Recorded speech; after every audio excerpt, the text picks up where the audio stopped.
So hello, first of all so good to see you. नमस्ते। आयुष गुप्ता जी, काफ़ी चर्चाएं हैं, काफ़ी कुछ सुना आपके बारे में।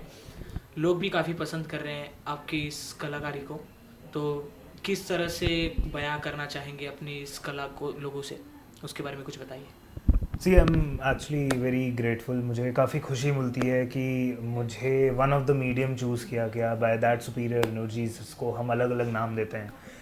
अगर एक भी इंसान जिसको इसके माध्यम से कुछ गाइडेंस मिलती है अपने लाइफ में, वो एक ऐसा बदलाव लाता है जिससे उसका जीवन सुधरता है, या उसके जीवन में अगर कोई भी ऐसी प्रॉब्लम या इम्बैलेंसेस चल रहे हैं, अगर उससे थोड़ी भी उसको मदद मिलती है, तो मुझे ऐसा लगता है कि मैं सफल हूँ जो भी मैं कर रहा हूँ। और यही एक सिद्धांत लेके चल रहा हूँ कि जो भी कार्य दिए जा रहे हैं, जो भी ड्यूटी है मेरी, कि चाहे वो रेकी के थ्रू हो या टैरो के थ्रू हो, या अगर इन मीडियम्स के अलावा भी जिन अदर मीडियम्स के थ्रू हो, मैं हमेशा अपनी पूरी कोशिश करूँगा कि मैं अपना 100% दूँ। किस तरह का प्रदर्शन करते हो उसके बारे में कुछ बताइए। मैं एक रेकी हीलर हूँ, टैरो कार्ड रीडर हूँ और न्यूमरोलॉजिस्ट हूँ। रेकी मैंने एट द एज ऑफ 12 शुरू की, जब मेरे मॉम को थ्रोट कैंसर डायग्नोज हुआ। एंड वो एक ऐसा मोमेंट था जिस पे मैं बोल सकता हूँ कि लाइफ का टर्निंग मोमेंट था, क्योंकि रेकी के बारे में सुना काफ़ी था मैंने। बट जब मेरे मॉम को थ्रोट कैंसर डायग्नोज हुआ, रेकी ने उस प्रॉब्लम को 3 महीने के अंदर कम्प्लीटली हील किया। एंड सेम डॉक्टर्स जिन्होंने डायग्नोस किया था, उन्होंने ही यही चीज़ बोली कि इस प्रॉब्लम के लिए आप दोबारा मत आइए। एंड वहाँ से मेरा इन चीज़ों को लेकर और विश्वास बढ़ता गया। मेरा ऐसा मानना है कि इन चीज़ों में आप और ज़्यादा आगे तब बढ़ते हो जब आपके पास एक पर्सनल एक्सपीरियंस हो। तो या हेयर आई एम। अ, ये जो आपकी चीज़ें हैं, यहाँ इस पूरे देश में दो तरह के लोग हैं, जो इस चीज़ को मानते हैं और कोई नहीं मानते। जो मानते हैं वो तो आपके सपोर्टिव है, काफ़ी अच्छी बात है। जो नहीं मानते उनके लिए आप क्या कहना चाहेंगे। सी जो नहीं मान रहे हैं उनकी डेफिनेटली उसमें गलती नहीं है। मैं सी हम सभी इंसान हैं, हम सब एक हैं। अगर हम सिर्फ एक मैसेज को लेकर भी चलें, वसुधैव कुटुंबकम, so there is no any hard feel. हम कब कट कर सकते हैं ना, हम कंटिन्यू, हाँ, आवाज़ तो नहीं आ रही नहीं होगी नहीं। ना? हाँ। There is no hard feelings towards them, and कुछ भी ऐसा नेगेटिव एनर्जीज भी नहीं है मेरे माइंड में डेवलप होती। सी बिकॉज जस्ट एक सजेशन है फॉर दीज पीपल कि जो लोग बोलते हैं कि ये होता ही नहीं है, उनके लिए आई विल जस्ट से कि आप ये बोलें कि हमें नहीं पता कि ये होता है कि नहीं। मुझे उससे बिल्कुल भी प्रॉब्लम नहीं होगी, क्योंकि हर एक पॉइंट ऑफ टाइम होता है जिस टाइम पे लोगों को इस चीज़ों का एक्सपीरियंस मिलता है। एंड प्लस अगर हम साइंस की भी दुनिया की बात करें, तो साइंस एक ऐसी चीज़ है जिससे हम जो चीज़ वर्तमान में है या जो चीज़ हमारे आसपास है, साइंस उसी चीज़ों को प्रूव कर रही है। अगर साइंस ने ग्रेविटी प्रूव की है, तो इसका मतलब ये नहीं है कि ग्रेविटी उसी दिन से आई है। ग्रेविटी पहले भी थी, पहले साइंस ने प्रूव नहीं किया था, तो हम ये नहीं बोल सकते हैं कि ग्रेविटी होती ही नहीं है, राइट। तो वैसे ही बहुत सारी चीज़ें हैं जो एक टाइम लगता है उन चीज़ों को प्रूव होने में, as per the science. But again, spirituality या रेकी हीलिंग, ये सारी ऐसी चीज़ें हैं जो एक्सपीरियंस के बेसिस पे इंसान बता सकता है कि ये चीज़ है या नहीं। सो अगर आप थोड़ा ओपन रहेंगे, अगर आप बोलेंगे कि हाँ मुझे नहीं पता, हम मे बी हो सकता है, मे बी नहीं हो सकता, तो जिससे आप नए एक्सपीरियंसेस ले सकते हैं, और कुछ भी नहीं। मैं आगे बढ़ूँ उसके पहले मैं आप देख रहा हूँ आपकी 6 उंगलियाँ हैं। ये काफ़ी अलग है। तो आप इन चीज़ों को कितना बिलीव करते हैं कि 6 उंगलियाँ होना, कान पे कुछ होना, ये पॉजिटिव एनर्जी क्रिएट करता है या लकी होता है। सी दो एस्पेक्ट्स हैं ऑफ कोर्स। ये चीज़ें जहाँ तक मैंने भी बचपन से सुनी हैं, जैसे पैदा होते ही मुझे मेरे पेरेंट्स बताते हैं कि डॉक्टर्स ने बोला कि आपके घर पे ऋतिक रोशन हुआ है, उसके हाथ में 6 उंगलियां हैं, जो कि कहीं ना कहीं उन्होंने तुरंत बोला कि आपका बेटा बहुत लकी है। सो ये सारी चीज़ें डेफिनेटली मैटर करती हैं, क्योंकि कहीं ना कहीं हमें बचपन से ये सारी चीज़ें बताई जाती हैं, और इनका एक अपना सिग्निफिकेंस भी होता है, जो कि डिटेल में ऑफ कोर्स मेरे पास उतना ज़्यादा स्पेसिफिकली इस चीज़ को लेकर नॉलेज नहीं है जो कि मैं डिटेल में बताऊं। बट अगेन, वो इम्पैक्ट बहुत मेजर होता है एक बच्चे के लाइफ में। अगर हम किसी को बचपन से ही बोलें कि आप लकी हो, आपके पास ये है तो आप लकी हो, तो वो एक अलग पॉजिटिव माइंडसेट क्रिएट करता है। दूसरी चीज़, ये सारी चीज़ें कई बार इंसान को डीमोटिवेट भी करती हैं। कई सारे लोग आपको इस जर्नी में मिलते हैं कि अरे 6 उंगली हैं, अरे बहुत सारे नाम, अलग अलग नाम क्रिएट होते हैं बच्चे के लिए, स्कूल्स में, कॉलेजेस में लोग अलग अलग पर्सपेक्टिव्स देते हैं उनके लिए। इस जगह पे स्पेसिफिकली ये कॉन्सेप्ट्स की तुम्हारे पास ये है तो बहुत अच्छी बात है, ये चीज़ आपके लिए लकी है, ये सारी चीज़ें इंसान को डीमोटिवेट नहीं होने देती, उस इंसान को नकारात्मक ऊर्जा से दूर रखती है, और उसके इन सारे नेगेटिव लोगों के बातों से फ़र्क ना पड़े, उस पर भी हेल्प करती है। ये सब सुनने के बाद आप किस तरह का माइंडसेट रखते हो कि ये 6 उंगलियां हैं तो लोग मजाक उड़ाते हैं ये करते हैं, और दूसरी तरफ लोग कह रहे हैं कि ये लकी है। आप किस तरह का माइंडसेट रखते हो? सी मैं बहुत ही न्यूट्रल हूँ इस चीज़ को लेकर, क्योंकि अगर मैं अपने लाइफ के एक्सपीरियंसेस के बारे में बताऊँ तो ऑफ कोर्स बहुत सारे, सभी के लाइफ में उतार चढ़ाव होते हैं, सभी के लाइफ में पॉजिटिव टाइम नेगेटिव टाइम होते हैं। बट मेरा इस स्पेसिफिक चीज़ को लेकर है कि यस, दिस स्पेसिफिक थॉट कि ये मेरे लिए लकी है, that has give me some extra confidence, some extra positivity. So उस हिसाब से it's definitely very good. Plus जो नेगेटिव मैसेजेस हैं लोग जो देते हैं, मैं लोगों के लिए यही बोलूँगा, अगर आप इस चीज़ को नेगेटिवली लेते हैं कि लोग क्या सोचेंगे वो भी आप सोचेंगे, तो लोग क्या सोचेंगे। क्या बात ये बहुत ही एक बेसिक सा वर्स है जो बहुत सारे लोग बोलते हैं, बट बहुत सारी ऐसी चीज़ें हैं जिसको हम ऐसे बोल देते हैं कि अरे इसको तो हटाओ, ये हम बात करते हैं, ये तो बोलने वाली बातें हैं, इसको हटाओ, हम प्रैक्टिकल बात करते हैं। जैसे कि एक वर्स है कि जो होता है भगवान की मर्जी से होता है, जो भी नाम लोगों ने दिया है, भगवान, ईश्वर, अल्लाह, वॉट एवर नेम वी से, कि उसके वजह से होता है। जब भी हम ये एक अपने प्रैक्टिकल कन्वर्जेशन में बात करते हैं तो सामने वाला बोलता है कि अरे ये सारी तो बोलने वाली बातें हैं, बट टेक्निकली देखा जाए तो दैट्स प्रैक्टिकल। तो बहुत सारी ऐसी चीज़ें हैं जिसको हम बोलने वाली बातें समझते हैं, बट दोज आर प्रैक्टिकल। है। अब हम उस पे आते हैं जिसके आप स्पेशलिस्ट हैं। दिखाइए कुछ जो लोगों को आपके ऊपर और आकर्षित करे। सी मतलब इट्स टैरो कार्ड रीडिंग, तो ऑफ कोर्स अगर आपके पास कुछ क्वेश्चंस हैं related to the field of work you are into, तो डेफिनेटली आप पूछ सकते हैं, तो I would love to answer that. ये पहले ये समझाइए किस तरह से काम करता है उस। सी टैरो कार्ड रीडिंग के बारे में बहुत सारे लोगों को पता होगा कि टैरो कार्ड रीडिंग क्या होती है, बट एक मिथ भी है लोगों के मन में कि ये आपको भविष्य बताता है। बहुत सारे ऐसे लोग हैं जो टैरो कार्ड रीडिंग के नाम पे people even go to them and ask कि हम प्रेग्नेंट हैं, लड़का होगा या लड़की होगी। These question are first of all pointless question जिसका कोई सेंस नहीं बनता है। Plus tarot card reading are not meant for answering these question. ये सारे क्वेश्चंस का जवाब नहीं देता है टैरो, या भविष्य नहीं बताता है tarot card reading. Tarot card reading majorly आपके वर्तमान के लिए है, आप प्रेजेंट में कहाँ सही जा रहे हैं, प्रेजेंट में आपकी एनर्जीज कैसी हैं, प्रेजेंट के बेसिस पे आप क्या चेंजेस लाके अपने फ्यूचर को बेटर कर सकते हैं। अगर टेक्निकली हम देखें कि आपका जो 6 महीने बाद का समय है, अगर आप एक मोड़ पे 6 महीने बाद खड़े हैं, तो वो आपका प्रेजेंट होगा उस समय के लिए। तो मेजर आपको काम करना चाहिए आपके प्रेजेंट को बेहतर बनाने के लिए, और आप प्रेजेंट में खुश कैसे रह सकते हैं, इस सारे चीज़ों के लिए tarot helps.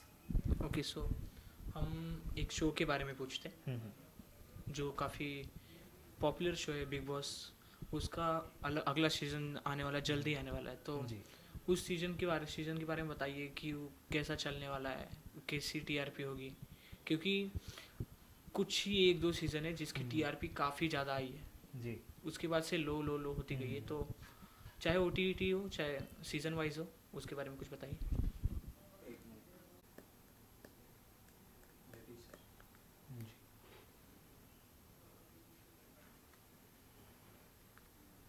Big Boss OTT या Bigg Boss? Bigg Boss OTT. Okay.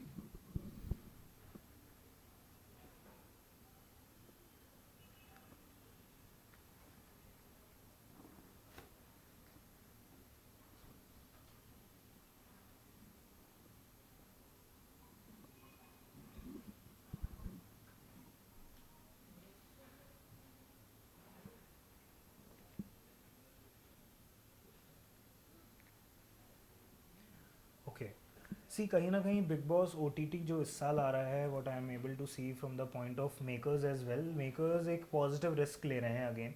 इस साल उनका मेजर एक वो नहीं था कि मतलब ऑफ कोर्स लास्ट ईयर उन्होंने शुरू किया था तो ये फॉर श्योर था कि ये सीज़न उनको करना ही है, बट देन ऑल्सो उनके माइंड में कहीं ना कहीं रिस्क है इस चीज़ को लेकर कि ये ओटीटी सीज़न अच्छा जाएगा या नहीं। बट या अगर उनको इतनी मेजर एक्सपेक्टेशन नहीं है, but then also they have taken the risk, and कहीं ना कहीं ये रिस्क उनके लिए फेवरेबल होगा, and which will even decide कि वो आगे भी कुछ साल इसको कंटिन्यू करें। क्योंकि ये season specifically big Boss OTT की मैं बात कर रहा हूँ, तो ये सीज़न उनके लिए बेनिफिशियल होगा in the terms of benefits, of financial benefits. Plus इस सीज़न में जितने भी कंटेस्टेंट हैं, आई डोंट नो कितने नंबर ऑफ कंटेस्टेंट होते हैं, बट स्पेसिफिकली 2 से 3 लोग ऐसे होंगे जो काफ़ी मेजर एनर्जी लेकर जाएंगे इस शो की। बाकी भी डेवलप करेंगे, बट टेक्निकली जो एक एसेंस होता है बिग बॉस का, वो 2 से 3 लोग इस साल बहुत ज़्यादा लेकर जाएंगे। That is one of the thing I am able to see, क्योंकि कई सारे ऐसे सीजन्स होते हैं जिसमें जितने मेंबर्स हैं वो सारे ही कुछ ना कुछ फेम लेकर जाते हैं, अच्छा फेम लेकर जाते हैं। कुछ सीजन्स ऐसे होते हैं जो बहुत कम लोगों को बेनिफिट देखा जाता है। तो कुछ सीजन्स में एक इंसान ही ज़्यादा फेमस होता है, बाकी लोग उसके आगे नीचे दब जाते हैं। तो बट इस सीज़न में कहीं ना कहीं 2-3 लोग ऐसे होंगे जो इसका मेजर बेनिफिट लेकर जाएंगे। और इसके आगे अगर एक्टर्स की बात करें हम, तो आज ही एक न्यू मूवी आई है राजकुमार राव की, तो वो उसका काफ़ी पॉजिटिव रिव्यू है। तो उनके आगे के करियर के बारे में अगर आप मूवी का नाम बता सकते हैं एक बार? श्रीकांत भोला।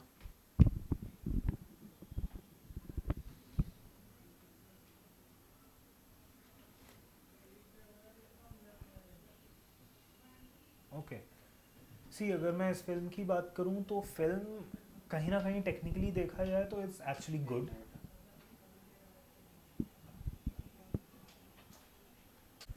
सी अगर मैं फ़िल्म के बारे में बताऊं तो फिल्म टेक्निकली मैंने देखा तो डेफिनेटली नहीं है, बट फिल्म मुझे स्टोरी वाइज या उसका जो एक बेस लाइन है के तरीके से अगर देखा जाए तो फिल्म काफ़ी अच्छी होगी।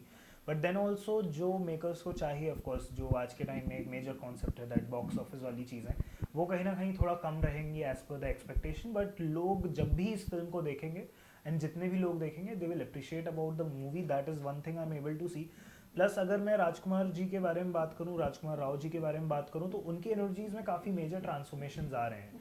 वो अपने लाइफ में काफ़ी सारे चेंजेस ला रहे होंगे अपने अंदर, उनके way of looking, way of perspectives, जो उनके पर्सपेक्टिव्स होंगे टूवर्ड्स इंडस्ट्री या टूवर्ड्स वर्क, वो काफ़ी चेंज हो रहे होंगे, काफ़ी प्रैक्टिकल हो रहे होंगे।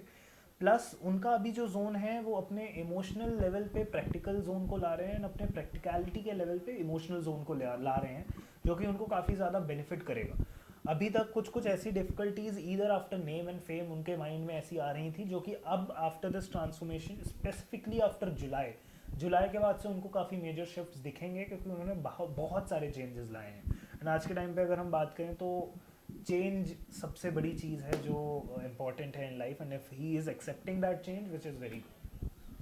ये तो एक्टिंग के बारे में हो गया, करियर के बारे में हो गया, बट इस समय काफ़ी जो ट्रेंड में है, जो लोगों को काफ़ी ज़्यादा पसंद है, ये मीन्स लॉजिकल क्वेश्चन नहीं है कि आईपीएल का विनर कौन होगा, ये हाँ तो जो अच्छा खेलेगा वही जी। ऑफ कोर्स विनर होगा।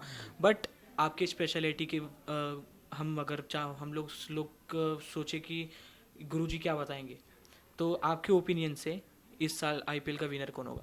सी मैं टाव कार्ड रीडिंग ऐसे ही सेड, मैं भविष्यवाणी नहीं करता, ना ही मैं एग्ज़ाम से रिलेटेड के प्रिडिक्शंस करता हूँ, या मैं आईपीएल में से कौन सी टीम जीतेगी मैं उस जोन के टाव कार्ड रीडिंग में भी नहीं जाना चाहता, क्योंकि कौन जीतेगा कौन हारेगा वो प्रिडिक्ट करना इज़ समथिंग, जो एसेंस है आईपीएल का वो ख़त्म हो जाएगा। यही तो एक्साइटमेंट है कि फाइनल के दिन कौन सी वो दो टीम होंगी जो जीतेंगी, जो खेलेंगी, प्लस फाइनल की जो दो टीम होंगी उसमें से कौन एक जीतेगा, यही एक जो सस्पेंस है, यही एसेंस है इस गेम का। अदरवाइज फिर वो फन नहीं रह पाएगा। ये जो एडवेंचर्स हैं, छोटी छोटी चीज़ें हमें टारों में नहीं चेक करनी चाहिए, दैट्स माई बिलीफ। क्या बात है, काफ़ी अच्छा लगा आपसे बात करके। एट द एंड आपको कोई भी पॉजिटिव, आप जो भी कॉम्प्लीमेंट मिले उसके बारे में कुछ बताना चाहोगे? सी स्पेसिफिकली कई बार ऐसा होता है कि जब हम टाव का रीडिंग कर रहे होते हैं, ऐसी पॉइंट्स आ जाते हैं जो कि हम डेफिनेटली डिस्क्लोज नहीं कर सकते हैं, not in the camera as well, उनकी फैमिली के साथ भी डिस्क्लोज नहीं कर सकते।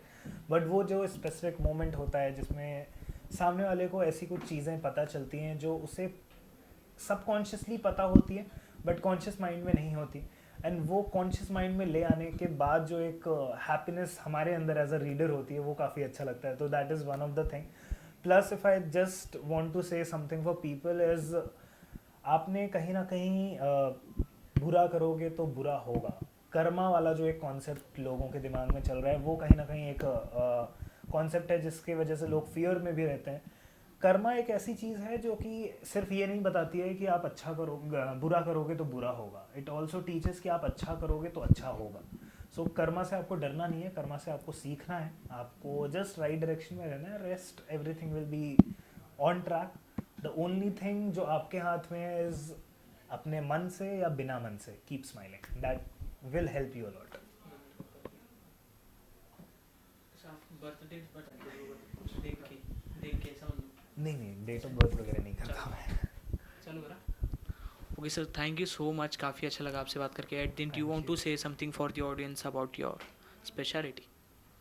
सी आई विल जस्ट से कि अगर आप इस चीज़ पे बिलीव करते हैं तो डेफिनेटली बहुत अच्छी चीज़ है. अगर आप बिलीव नहीं करते हैं तो भी बहुत अच्छी चीज़ है, क्योंकि देयर इज़ एवरीथिंग, सभी के लिए अपने अपने लाइफ में अलग अलग चीज़ें मेंट होती हैं. जस्ट डोंट से कि ये चीज़ होती ही नहीं है. अगर आप ये कह रहे हैं, अगर आपको वो एक्सपीरियंस लेने के बाद भी वो एक्सपीरियंस नहीं हुआ है, then I can definitely agree. But अगर जब तक आप वो एक्सपीरियंस नहीं ले रहे हैं, आप ओपन ही नहीं है उस एक्सपीरियंस के लिए, तब तक आपके लिए एक्चुअली वो एग्जिस्ट नहीं करेगी. हर चीज़ में भरोसा बहुत ज़्यादा इंपॉर्टेंट होता है. अगर आप ये चीज़ें अपने लाइफ में एज अ प्रैक्टिस ला भी रहे हैं, so that faith is very much important. Develop that faith and belief, it will give you a lot of things in life. Thank you.